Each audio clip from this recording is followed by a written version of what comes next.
Sebelum saya menyampaikan kajian pagi ini, ya, saya sampaikan kata mutiara dulu sebelum Mas Ishak nanti tanya, ya.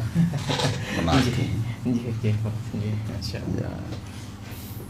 Jika engkau takut melewati kegelapan,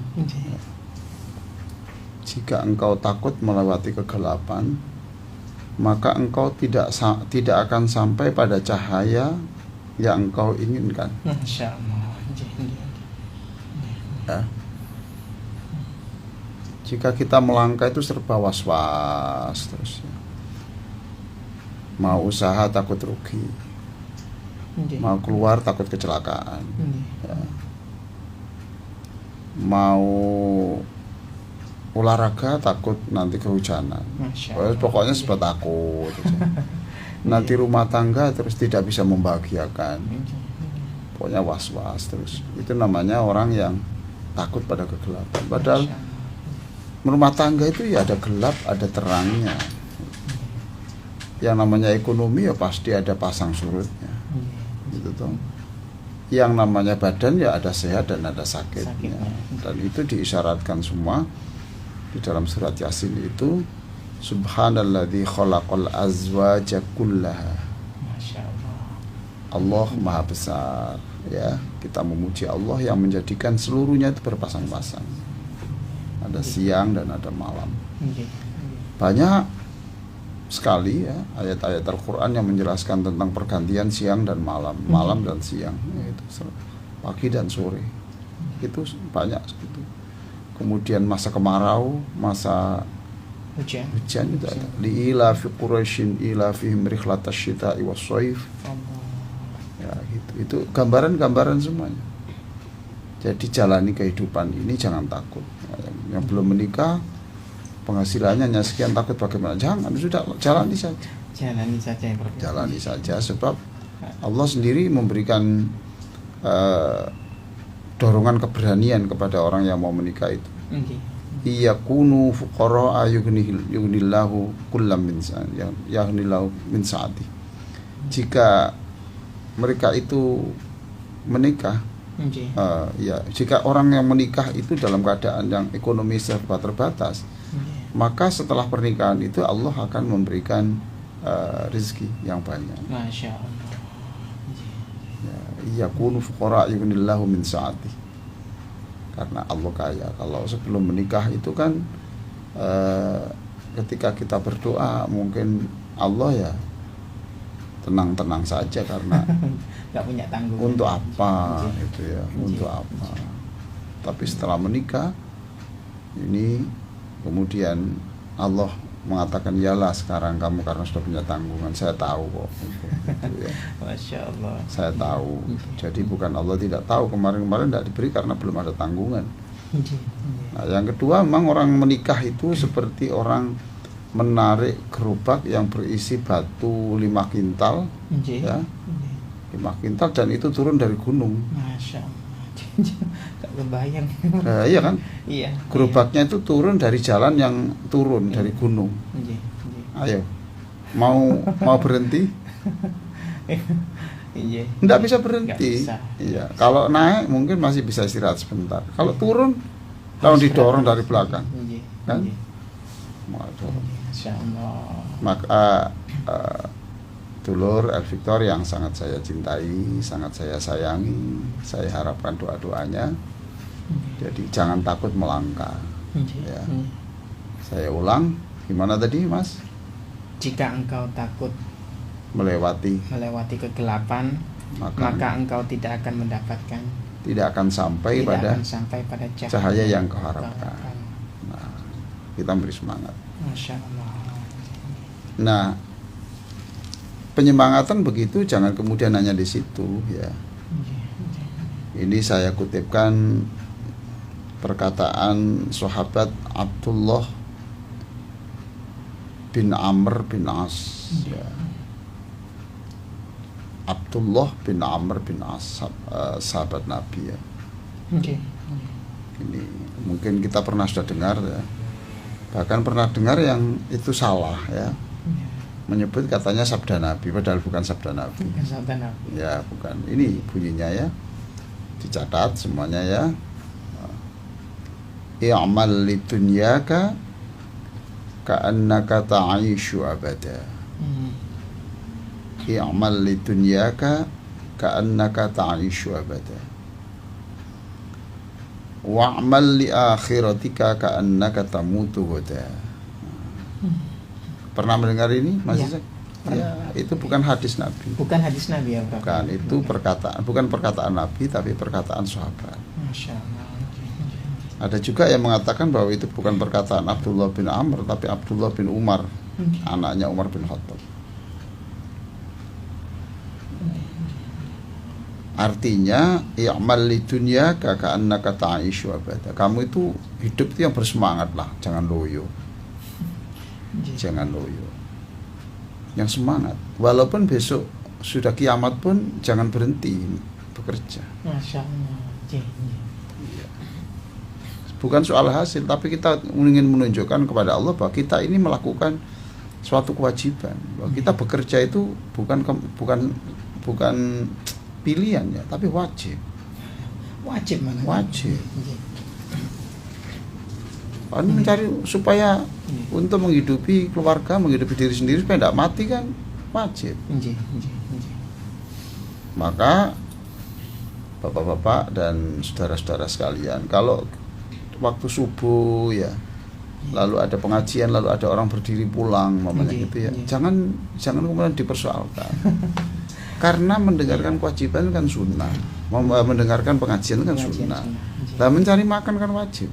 Masya Allah. Siapa tahu bahwa kalau nanti itu pada jam-jam itu memang jam-jam dia berjanji dengan pelanggan. Itu loh ya. Toh apalagi sekarang sudah bisa diatasi. Ceramah yang tidak bisa diikuti secara langsung kan kemudian direkam dan bisa dilihat di YouTube ya. YouTube. Itu apalagi begitu. Ya, yang semangat. Walaupun katakan besok mati pun ya kita tetap semangat berusaha. Dikatakan bekerjalah kamu untuk masa depanmu seolah-olah kamu itu ta'ishu abada, seperti kamu itu hidup 1000 tahun lah. Untuk apa kamu cari kekayaan sekian banyak itu? Dan kewajiban kita disuruh zakat, kalau disuruh menolong orang kok. Bukan untuk saya makan sendiri, kan untuk makan sendiri sudah muntah-muntah saja. Ya toh? Tapi sekian banyak orang-orang yang sekarang ini sedang kesulitan, sakit, tidak punya uang untuk berobat, kan? Banyak yang bermasalah toh. Istri minta cerai karena suaminya tidak punya pekerjaan yang jelas, tidak punya modal. Loh, ini kan berarti harus kita selamatkan. Jadi bekerjalah seperti kamu hidup masih lama. Ya. Tapi ada keseimbangan. Wa'mal li akhiratika ka'annaka tamutu dan lakukan segala hal yang bisa kamu lakukan, maksimalkan, mati-matian lah begitu, seolah-olah kamu esok hari sudah kembali ke alam baka. Allahu Akbar. Ya. Seperti kita seolah-olah sudah kembali kepada ke alam baka. Nah, ini kan luar biasa.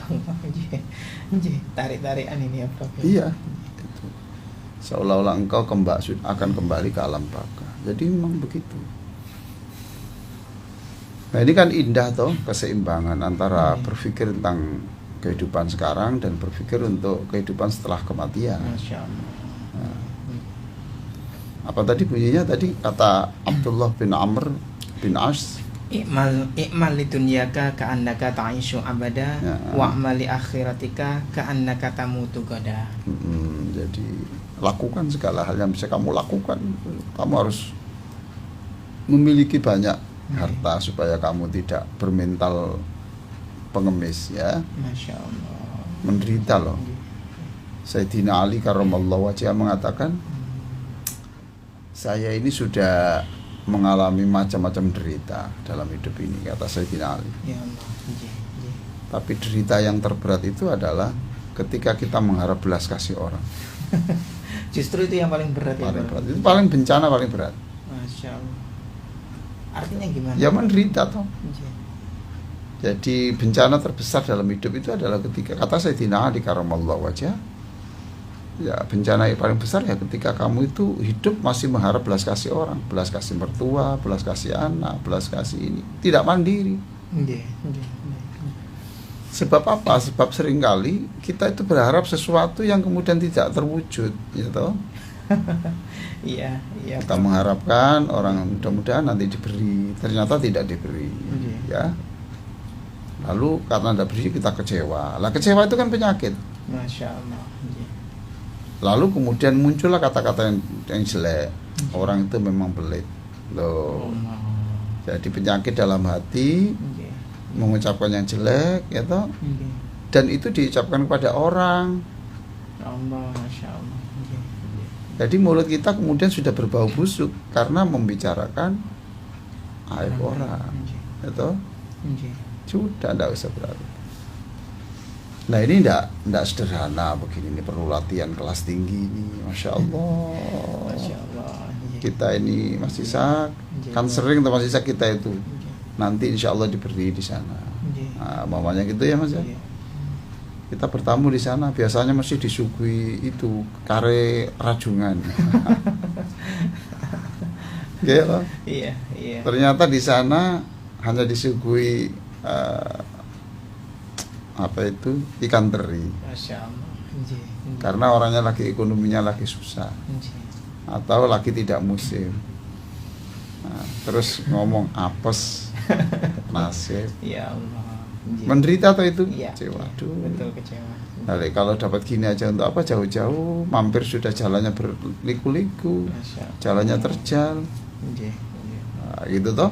Jadi kata Sayyidina Ali, bencana yang terbesar dalam hidup orang itu adalah ketika orang itu berharap belas kasih orang. Masya Allah. Dan itu Jibril sendiri sudah tahu kalau penyakit itu ada, maka jauh-jauh Jibril sudah berpesan kepada Rasulullah.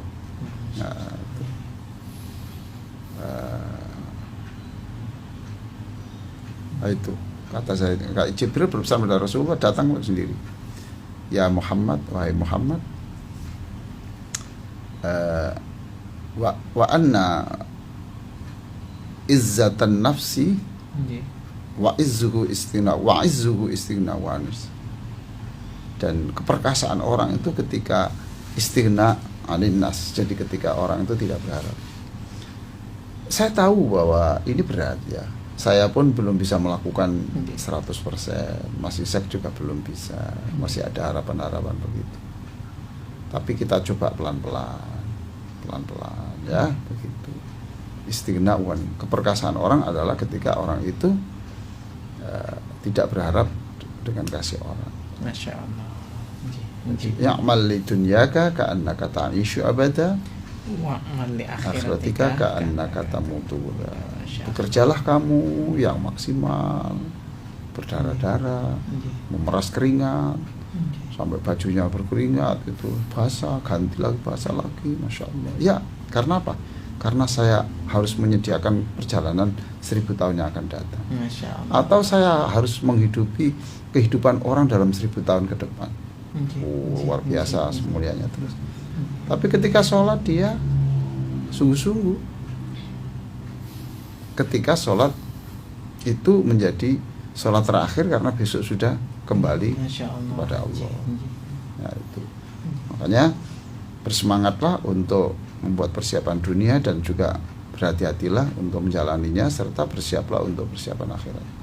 Jangan ragu, jangan cemas, jangan takut salah, jangan dikritik orang, ya. Jangan dikritik orang. Di kanan kiri kita itu lebih banyak yang mencaci daripada yang memuji. Ya. Jalan terus saja. Tadi saya katakan, jika Anda takut melewati kegelapan, maka Anda tidak akan sampai pada cahaya yang kau harapkan. Saya kemarin membaca ini, Mas. Orang di Bawean. Berita ya. Ya, orang di Bawean itu dia ini dulu bekerja di luar negeri, kan orang Bawean kan banyak kerja di luar negeri, pulau wanita kan, karena pulau tidak ada laki-lakinya. Nah itu dia itu disebut gila orang-orang, karena pekerjaannya itu menanam bakau. Di negeri orang menanam bakau? Enggak, ini waktu pulang dia memutuskan untuk pulang karena melihat bakaunya itu, bakau di tepi laut itu sudah hilang. Masya Allah. Hilang, sehingga orang sudah tidak bisa lagi cari udang di situ. Lalu kemudian tanah-tanah yang semula itu subur itu menjadi longsor semua, hanyut terbawa, terkikis itu semuanya. Dia punya perhatian, itu berapa puluh tahun dia nanam kayak orang gila. Gila ini, orang pengangguran, tidak punya pekerjaan. Dia kemudian dia naik kapal, naik perahu itu menemui orang untuk meyakinkan itu puluhan tahun. Masya Allah, puluhan tahun. Iya. Orang nganggap gila dan macam-macam itu. Biasa saja, dia tenang saja. Dia kalau tidak melewati kegelapan tidak akan bisa ketemu cahaya yang terang. Nah sekarang ini dia apresiasi. Apa yang ditanam itu sekarang menjadi tempat destinasi wisata yang menghasilkan. Dan tidak hanya itu bisa menyelamatkan stunting orang-orang. Karena apa? Karena di situ bisa cari ikan agak lebih mudah. Makan itu.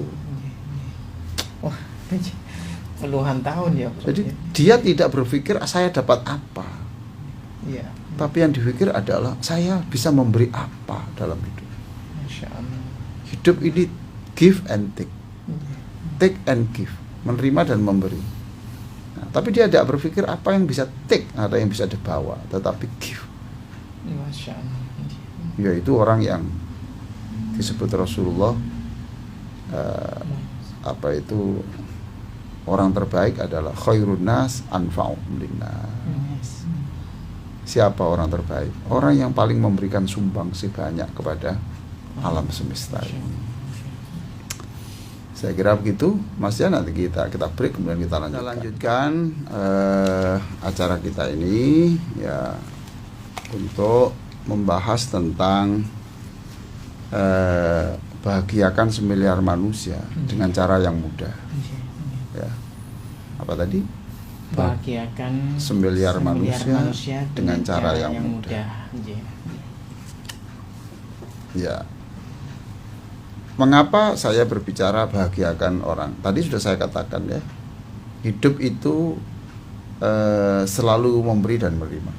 Kalau Anda ingin terhormat, dicintai Allah, dicintai Rasulullah, dan wibawa di depan orang, satu, jangan sedikit-sedikit berharap, tapi sedikit-sedikit memberi. Sedikit-sedikit memberi. Rumusin ya bro. Ya, Anda mengerjakan tugas, jangan berpikir apa yang saya peroleh, gitu loh. Jangan sedikit-sedikit mengharap. Saya harapan enggak, tapi sedikit-sedikit memberi. Yang dipikir adalah ini kemuliaan, ini berarti sesuatu yang ini tugas kemuliaan, dan saya tidak bisa memberikan sesuatu harta kepada orang, maka sekarang saya harus bisa memberikan sesuatu kepada orang dengan cara yang lain. Banyaklah begitu cara-cara yang seperti itu. Ada kalau di Amerika itu banyak orang-orang yang bekerja sebagai sukarelawan itu banyak. Sukarelawan. Ya, seperti di masjid-masjid itu banyak orang-orang yang tidak berharap honor dari masjid. Tapi dia itu membersihkan toilet ini katanya apa? Sukarelawan. Saya tidak berpikir supaya orang nanti ketika wudhu, ketika ke toilet itu seneng. Ya Allah. Seneng. Ya. Lalu pada petugas parkir, itu petugas pengatur kendaraan, itu kan ratusan mobil ya. Itu ada tulisan di sini sukarelawan. Jadi dia tidak berpikir apa yang dia diterima, tapi apa yang dia beri. Nah hidup itu begitulah. Nah di Indonesia ini belum banyak begitu. Sedikit-sedikit takmir. Gimana takmir ini? Oh kamar mandinya kosong lah. Kamu itu loh masih bisa bergerak. Mbok yo kamu itu memberi. Bahagiakan Allah. Allah senang kalau ada masjidnya bersih, ada lingkungannya bersih. Jangan mengutuk sajalah. Ya. Maka Nah, ini kata mutiara, Mas. Tuh. Nggih. Tuh. Badalun antasubbadzolam, badalun antasubbadzolam, hawil islahal misbah. Nggih. Itu. Daripada engkau mengutuk kegelapan, Nggih. lebih baik kamu segera bangkit membetulkan lampu. Gitu? Iya, nggih. Halun misbah. Di dalam ada apa dulu kata yang lain, jangan mengutuk kegelapan, ya kan gitu tuh. Jangan mengutuk gelap. Nyalakan lilin saja. Iya. Paham toh? Iya, iya. Jangan mengutuk gelap. Pun gimana gelap? Daripada kamu ngomong begitu, itu apa kok habis menghabis energi? Ambil lilin kamu nyalakan. Ini gimana listrik mati kok gelap-gelap? Nggak usah ngomong begitu. Sudahlah kamu naik tangga, kamu ganti apa itu bola lampunya. Masya Allah, langsung Ya itu. Nggih. Itu. Jadi apa yang Anda berikan? Bahagiakan orang. Nah, sekarang bahagiakan orang. Kalau bisa membahagiakan itu dengan sebutir kurma, silakan. Kalau bisa membahagiakan itu hanya sebungkus nasi yang hanya dengan ikan dengan lauk tahu, sambal, berikan. Soal dimakan tidak dimakan itu tidak akan mengganggu pahala kita. Allah, Masya Allah. Apalagi dia mencaci, gini diberikan orang, tambah bagus. Dia dapat pahala sedekah plus pahala sabar. Iya. Lah memang mampunya itu. Iya. Tapi walaupun itu, saya ini kan kadang-kadang pada satu saat itu saya ini gimana ya, tidak ada jualan apa-apa ini kok, perut lapar. Terus umpamanya ada orang di jalan, kemudian itu ada jual nasi kecil yang itu kita makan enaknya setengah mati kok. Apalagi orang tidak melihat itu lauknya apa, tapi dia ini adalah buatan Allah. Masya Allah. Ikan kecil ini, teri ini berapa bulan Allah membesarkan. Ini nasi ini berapa orang yang terlibat sampai jadi nasi ini. Ini tidak main-main, ini bikinan Allah. Jadi dia khusyuk makan itu, dan khusyuk ini dari Allah. Dari Allah. Jadi akhirnya berpikir tidak membahagiakan orang, tidak mengutuk orang. Masa gini diberikan Allah ya tak? Nah di sini kita berbicara membahagiakan semiliar manusia dengan cara yang mudah. Apa itu dengan cara mudah itu? Yang mudah ya tenaga kita, ya. Yang paling lebih mudah lagi adalah doa kita. Doa, ya. Iya tak? Iya, Prof. Nah ini berpijak dari buku ini ya, buku Berbagi Damai Melalui Sholawat Nabi. Saya baca saja ya. Dulur Al-Victor yang sangat saya cintai ya. Mudah-mudahan hari ini hari yang paling bahagia. Amin. Ya. Hari ini jangan lupa sampai maghrib tidak membahagiakan orang. Harus. Saya ulang, dulu Victor, jangan pendengar juga semuanya ya, pemirsa semuanya, jangan sampai maghrib belum ada satupun orang yang kita bahagiakan. Masya Allah. Ya. Terserah dengan cara apa, apalagi hari Jumat ya. Allah menjadikan Jumat hari yang terbaik. Saya baca di sini halaman 29 dari buku Berbagi Damai Melalui Sholawat Nabi. Sebagai muslim yang baik, tidak mungkin kita merasa puas dan bahagia mendapat kenikmatan, rahmat dan ampunan Allah sendirian. Nah, orang mukmin gitu. Orang mukmin yang baik itu tidak mungkin bisa menikmati sendirian, dapat rahmat sendirian, kemudian dapat ampunan sendirian. Nah, ini tandanya orang itu tidak baik. Tidak baik. Egois itu. Termasuk egois. Tidak Lah kalau kita itu bisa senang mendapat rahmat Allah, kenapa tidak itu kita doakan orang mendapat yang sama rahmat itu? Sekarang kalau kita itu bisa makan yang enak, kenapa kita tidak bisa membayangkan bahwa orang lain harus bisa memperoleh kenikmatan yang sama? Menderita dia, ada kegelisahan lah. Lah gelisah karena ingin memberi itu sudah pahala. Masih gelisah saja dia. Iya, karena tidak mampu. Lah kemudian kalau tidak gelisah, kemudian obatnya adalah doa. Ya Allah, saya sekarang makan enak. Jadikan orang-orang yang sekarang belum makan, Engkau datangkan rezeki dan hari ini bisa makan yang enak. Oh, itu pahala. Mendoakan orang. Sehingga saudara kita yang jasa angkut lewat internet, tiba-tiba ada suara masuk. Loh, kok ada masuk panggilan pesanan penumpang? Iya, tadi ada di sana orang di pojok Jakarta sana mendoakan. Masya Allah. Muslim yang baik, jadi muslim yang tidak baik itu ya tadi itu hanya berpikir tentang dirinya sendiri. Tidak mungkin lah kita bisa merasakan nikmat. Sampai ada hadis Nabi toh, tidaklah muslim yang benar jika dia kenyang dan tidur nyenyak, sedangkan di sebelahnya itu ada orang yang masih lapar, susah tidur. Masya Allah. Itulah ajaran kita. Ya Allah. Muslim yang baik hanya puas dan lebih bahagia jika ia juga memberi kenikmatan dan kebahagiaan orang lain, baik yang dia kenal atau tidak. Yang tidak dikenal juga begitu juga. Iya toh. Nah, tidak hanya kepada orang, kepada kucing, kepada anjing. Itu toh. Nah, jangan mengutuk anjing. Anjing itu disebut Allah sebagai binatang yang bisa menemani Ashabul Kahfi kok. Mana? Jangan dibenci. Soal Anda menghindari najisnya ya tidak apa-apa, tapi jangan mengutuk anjing. Itu ciptaan Allah kok. Okay. Ya Allah. Karena ada kisah toh Mas. Iya. Ada seorang yang pakaian jubah, harum, putih bersih, ketika jalan ketemu anjing. Lalu jubahnya ditarik dan dia menghindar jauh. Dari anjing itu tadi. Iya, jauh itu. Masya Allah. Lalu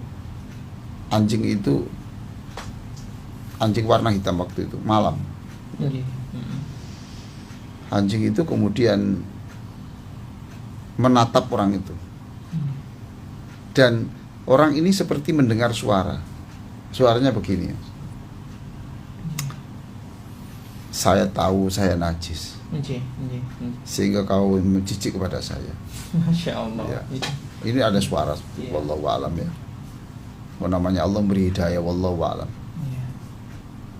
Kemudian dia melanjutkan, tahukah Tuan Ustadz, Tuan Syekh, Tuan Kiai, ya, sekalipun saya najis, itu solusinya gampang. Tinggal dicuci 7 kali, yang satu pakai debu. Iya. Tapi kekotoran hatimu itu tidak akan bisa dicuci dengan air dari 7 samudera. Allahu Akbar. Lah, bener toh? Masya Allah. Rasa sombongmu itu loh. Aku walaupun najis ini ya ciptaan Allah juga. Tapi boleh Anda menghindar, tapi jangan merasa seperti begitu. Jadi najisku, Insya Allah. Sampai segitu aja. Najisku Iya, bisa dicuci dengan 7 basuhan, 1 dengan debu. 7 apa? Basuhan. 7 ya, 7 air ya. Iya. 1 pakai debu. Iya. Selesai. Iya. Bahkan sekarang Malaysia sudah membuat sabun yang itu sudah mengandung debu. Masya Allah. Itu yang sudah dipakai oleh pekerja migran Indonesia yang ada di Hong Kong, di Taiwan, di Korea, Singapura yang banyak bersentuhan dengan anjing itu. Tinggal menggunakan sabun itu sudah cukup, tidak usah cari debu. Nah kalau cari debu di mana? Dia di lantai 20 apartemen. Iya. Ini cukup sabun. Iya. Ini namanya kejelian dalam berbisnis itu ya. Masya Allah. Sampai segitu. Jadi dia melihat realitas, lalu dia apa yang bisa dilakukan sehingga ini bisa dipasarkan, lari di sana. Nah, yang tidak mengerti, yang tidak mengerti pekerja imigran yang baru datang dari Indonesia ke sana, ya, itu saking kan setiap hari dia menyentuh anjing, kena liarnya anjing karena dia merawat. Ya. Itu walaupun pakai jilbab, itu dia kalau disuruh ke pasar beli jahe, beli ini, itu debunya itu dirontokkan dulu di kertas, disimpan untuk nanti cucinya. Paham toh? Iya. Masya Allah. Nah, bagi yang sudah lama di sana tahu ini sabun ini selesai. Jadi anjing tadi mengatakan, Tuan, saya memang najis Tuan, tapi najisku itu solusinya gampang. Ambil air, diguyurkan, ya 7 kali, satunya pakai itu, atau satu pakai sabun tadi itu, ya. Oke. Nah, sedangkan kotoran hatimu itu, congkakmu itu loh, dengan jubahmu, kamu menganggap kamu orang suci dan sebagainya. Kesombongan seperti itu tidak bisa dicuci dengan air dari 7 laut samudra, itu tidak bisa. Ya toh? Nah, mungkin ya dari kata-kata itu ada kata mutiara, khudhil hikmah walau min famil kalbi. Khudhil hikmah walau min famil kalbi. Ambillah pelajaran walaupun dari mulut anjing. Tidak boleh meremehkan orang, ya toh? Jadi kepada yang dikenal tidak dikenal. Kalau orang tidak dikenal kemudian dia kelihatan lunglai, ya, belum makan, kasih. Masa harus kita pilih? Tidak tahu siapa. Allah memuji Nabi Ibrahim alaihissalam. Allah memuji Nabi Ibrahim alaihissalam yang memohon ampunan untuk dirinya, orang tuanya dan semua orang mukmin. Ini ya. Jadi Allah memuji Nabi Ibrahim. Kenapa dipuji? Karena ketika dia itu istighfar, dia juga istighfar yang disedekahkan, ya, untuk membahagiakan siapa? Bapaknya, ibunya, dan juga seluruh orang yang mukmin. Masya Allah. Itu loh. Surat Ibrahim ayat 41. Ini dipuji Nabi Ibrahim itu. Rabbi firli wali walidayya walil mu'minina yauma yaqumul hisab. Ampunilah saya, dua orang tua saya dan seluruh mukmin pada hari nanti, pada hari pengadilan nanti. Loh, ini namanya sedekah. Lah kalau kita mau membaca sering-sering doa ini berarti kan kita satu dapat pahala menirukan Nabi Ibrahim. Yang kedua berarti jam itu Anda sudah membahagiakan orang. Begitu mudahnya. Ya toh? Bener toh? Membahagiakan semiliar manusia dengan cara yang mudah. Simpel. Masya Allah. Nah, saya kira begitu. Baik dulur Victor, kita lanjutkan kembali dulur ngaji kita bersama guru kita Bapak Dr. Kiai Haji Muhammad Ali Aziz MAG. Sekarang kita berada dalam pertanyaan ya Prof ya. Ini silakan. Sudah ada yang masuk ini Prof. Ada dari Ibu Siti Sidoarjo. Assalamualaikum Prof, mau tanya, minta tolong jelaskan tata cara sholat jamaah. Apa cuma mendengarkan atau ikut membaca? Di posisi mana? Terima kasih banyak Prof. Baik, ya jadi ketika Fatihah ya didengarkan dulu. Lalu ketika selesai Fatihah, imam kan membaca surat. Nah, itu kemudian kita membaca Fatihah. Setelah Al-Fatihah baru kita nanti baca Al-Fatihah ya Prof. Iya kan, ada kesempatan untuk itu ya. Nah, ini jalan tengah. Jalan tengah. Ada ulama yang mengatakan tidak usah membaca Fatihah. Karena Fatihah itu sudah ditanggung imam. Sudah cukup ya. Ya, tapi ada juga ulama yang mengatakan tidak bisa. Fatihah itu satu-satunya bacaan Quran yang wajib. Maka Anda tetap baca Fatihah. Dia berpedoman pada hadis tidak sah sholat orang yang tidak membaca Fatihah. Jadi kita dapat solusikan di situ. Satu, kita dapat pahala mendengarkan Fatihahnya imam. Yang kedua, kita baca sendiri. Persoalannya, bagaimana kalau pada waktu sampai iya kana abudu, lalu imam ruku, Ya toh? Belum tuntas ya Prof. Belum tuntas. Maka itu langsung aja ruku, sebab sebagian dari ayat Fatihah sudah kita baca, sudah mencukupi, karena waktu itu kita harus mentaati imam. Ya begitu saja ya. Nah sekarang persoalannya kedua, bagaimana kalau kita itu imam lagi membaca ayat yang panjang. Ini satu sisi bagi orang yang mengerti isinya, sangat indah, bagus, nyaman, isinya bagus, menggetarkan. Tapi bagi yang tidak mengerti gimana? Kan menderita. Ya, iya. Akhirnya pikirannya melayang. Dia kemudian ngelirik jam tangannya, ya kan? Gitu. Nah, solusinya gimana? Ketika Anda itu mendengarkan bacaan imam dan Anda tidak tahu artinya, untuk supaya Anda tidak pikirannya melayang-melayang, ya sudah pada saat itu berharap, ya Allah, rahmatilah hidup saya, rahmatilah, ampunilah dosa saya, gitu, tidak apa-apa toh. Itu supaya menghilang ini. Memang yang terbaik ya tahu artinya, tapi siapa ya? Tapi Quran tidak mudah dipaham kalau tidak secara kesungguhan. Saya seusia begini saja itu kalau ada orang baca Quran ya paling banter ya 50% lah saya paham. Masya Allah. 50%. 50%. Ada juga sih ayat-ayat yang memang mudah dipahami itu. Ini bisa 75%, bisa 100%, tapi banyak juga ya ayat surat-surat yang itu bahasanya susah sekali. Bahasanya susah sekali. Jadi begitu untuk bagaimana tata cara menjadi makmum. Masya Allah. Ya. Baik. Ya. Selanjutnya Prof, kita terima telepon ya Prof ya. Ya, silakan. Ada dari Bu Indah ini ya. Assalamualaikum warahmatullahi wabarakatuh.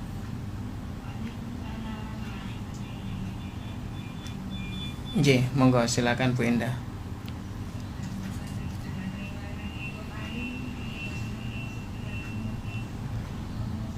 Amin. Amin ya Allah.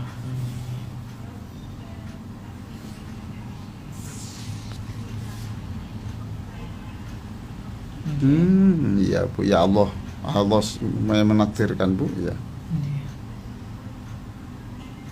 Iya.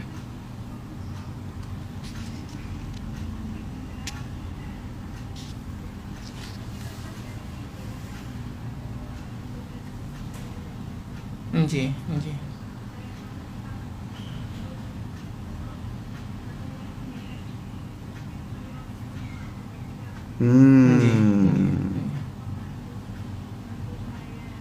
Ya. Allah. Ya. Nggih.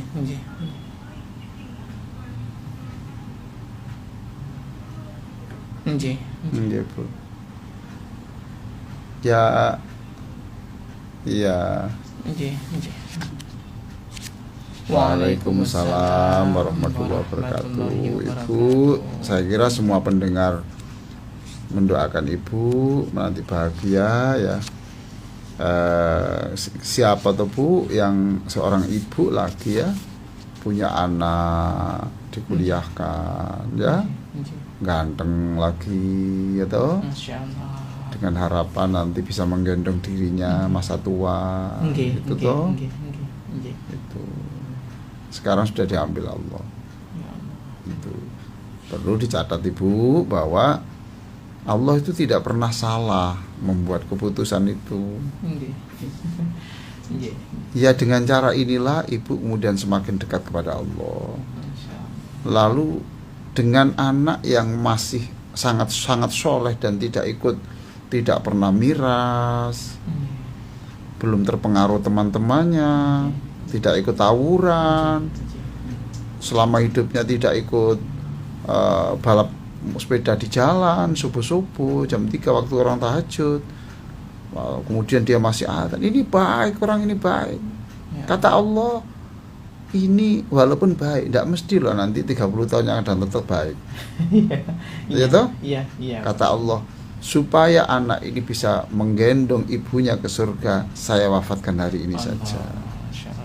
Gitu. Masa begini ini Allah salah? Ya toh? Masa begini Allah salah? Kan membahagiakan ibu.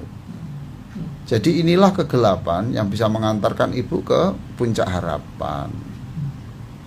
Berkali-kali saya menjelaskan bahwa anak yang baik itu bukan anak yang mentransfer, ya, bukan yang mijeti orang tua, bukan membelikan martabak, terang bulan, pecel, rawon, campur, enggak. Yang membangunkan rumah, enggak. Anak yang baik itu satu saja. Anak yang besok ketika kita wafat, dialah yang menggendong kita ke surga. Lah anaknya ibu ini soleh betul. Saya tahu kok ini anaknya ibu ini soleh betul. Masa begini ini ibu laki masih susah, betul? Wong sudah diberikan kemuliaan seperti ini, anak masih baik dan seterusnya. Masa begini ibu susah? Kan harus bahagia. Cuma perlu proses, ya. Perlu proses. Masa begini ini Allah salah membuat keputusan. Bahkan ini ada loh, betul Mas Isak ya. Ini ada orang betul, ini betul ini orangnya sekarang sudah meninggal dunia.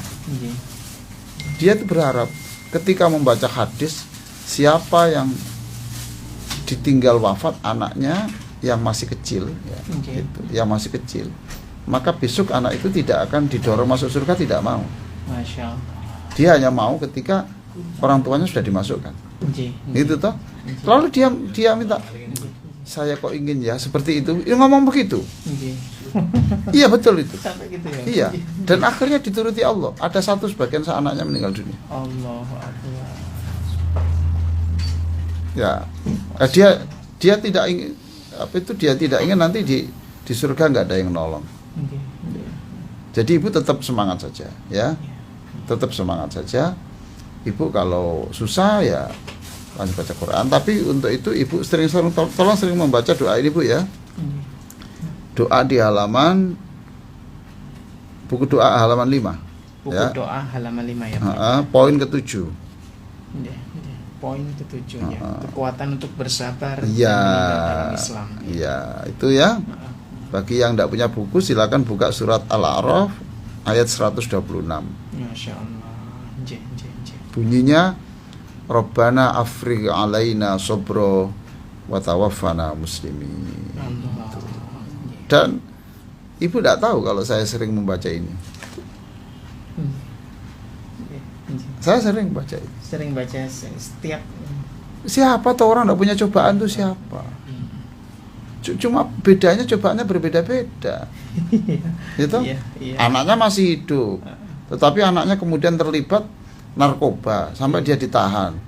Itu ditahan di sini. Kalau nanti kemudian ada oknum yang tidak baik, kalau nggak membayar nanti dipindah. Sana. Ya toh? Luar biasa. Tangkap semua di situ. Di sana tawur, di penjara. Dipukul. Loh. Ini anaknya masih hidup tapi cobaannya jenis berbeda, toh? Iya. Anaknya hidup sampai dinikahkan. Ternyata ketemu istrinya itu istri yang sering kali melempar handphone ke wajah anaknya. Coba menderita lagi, cobaan lagi. Iya toh Mas?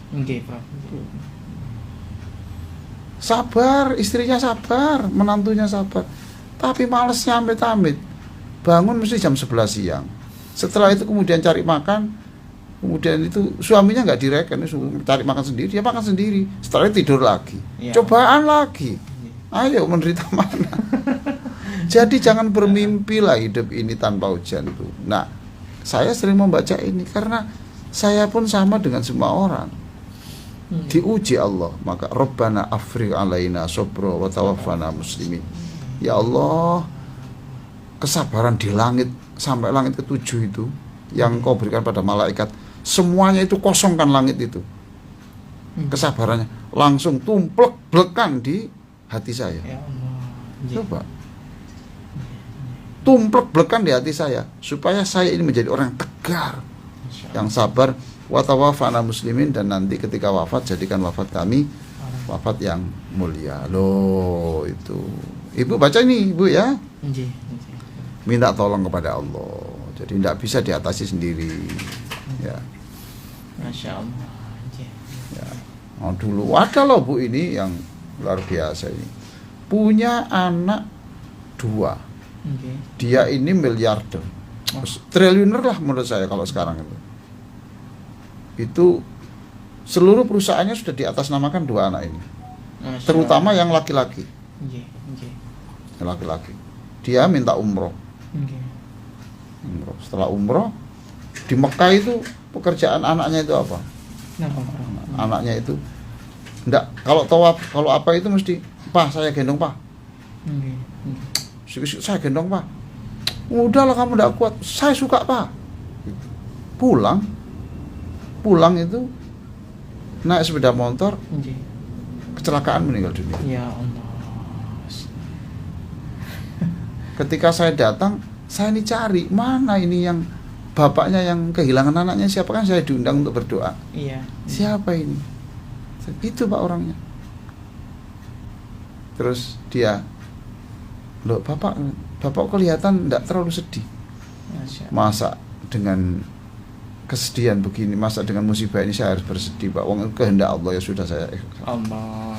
Dan saya bangga, saya punya anak wafat dalam keadaan sangat santri. Loh, saya bilang sama dia, "Bapak adalah guru saya. Saya memang ahli berbicara, tapi untuk melakukan seperti Bapak, saya masih jauh. Saya harus belajar. Saya harus mencium tangan Bapak." Masya Allah. Kalau ngomong gini, itu ngomong gini gampang. Makanya berkali-kali saya katakan, jangan mengagumi orang lewat ceramahnya, lewat tutur katanya. Quran sudah mengatakan kok, "Wa minan nasi may yu'jibuka qawluhu fil hayatid dunya." Jangan kagum, jangan heran, ada orang yang pandai berretorika. Itu ya. Nek ngomong tak. Pertanyaan gini jawab, sat dijawab. Ini jawab sat. Untuk apa kagum? Apa kamu yakin bisa melakukan? Iya. Paham toh? Prof. Itu Quran loh, surat Al-Baqarah. Jadi kalau mengagumi jangan lewat itunya. Paham? Ya.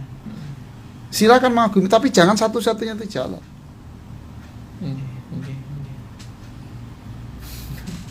Ya, ada orang yang lurah di kampung saya itu nulis saja tidak bisa. Dulu itu. Tapi pekerjaannya suruh ceramah, enggak mau, betul. Lebih baik suruh kerja 3 hari tidak tidur daripada suruh pegang mic itu. Tapi prestasinya, Masya Allah. paham toh? Iya, Prof. Itu kalau suruh debat kalah dia. Jadi enggak beda antara wilayah yang bicara dengan wilayah praktis, itu beda. Orang seminar coba lihat di hotel-hotel itu, di kampus-kampus itu. Kalau ceramah, teorinya diam. Ketika diserai tidak bisa. Bahkan ada yang justru korupsi juga. Masya Allah. Nah, makanya sekali jangan mengagumi saya lewat tutur kata saya. No. Karena tidak mesti apa yang saya katakan itu bisa saya lakukan sepenuhnya. Masya Allah. Bergurulah kepada orang yang mungkin potongannya seperti itu, ya, tapi dia bisa menatap takdir Allah itu seperti itu. Masya Allah. Nah, gitu Bu ya, mohon maaf ini jawabannya agak panjang Bu ya. Jawabannya agak panjang. Seperti itu. Ada lagi silakan. Ya. Ada waktu 2 menit ini, Prof. Ya. 2 menit ya. Dengan doa. Ya. Allahumma sholli ala sayyidina Muhammadin wa ala alihi wa sahbihi ajma'in walhamdulillahi rabbil alamin. Rabbana la tuzigh qulubana ba'da idh hadaitana wa hab lana min ladunka rahmah innaka antal wahhab. Wahai Allah, kami terima kasih Engkau telah memberikan petunjuk kepada kami untuk menjadi muslim yang baik. Mohon jangan sampai petunjuk itu Engkau cabut dari kami ya Allah. Wahab lana min ladunka rahmah, karuniakan kepada kami rahmat-Mu. Sungguh Engkau Tuhan yang Maha memberi karunia. Rabbana afrigh alaina sabra wa tawaffana muslimin. Ya Allah, kosongkan kesabaran seluruh di langit itu, langit 1 sampai ke 7. berikan kepada hati kami semuanya, khususnya orang-orang yang sedang kau berikan cobaan berat, supaya kami bisa sabar, ikhlas, ridho menerima apapun keputusanmu. Wa tawaffana muslimin, ya Allah, wafatkan kami dalam keadaan muslim yang terbaik, husnul khotimah. Rabbana atina fid dunya hasanah wa fil akhirati hasanah wa qina adzabannar, walhamdulillahi rabbil alamin. Alhamdulillah, matur sembah nuwun Prof. Wassalamualaikum warahmatullahi wabarakatuh. Waalaikumsalam warahmatullahi wabarakatuh.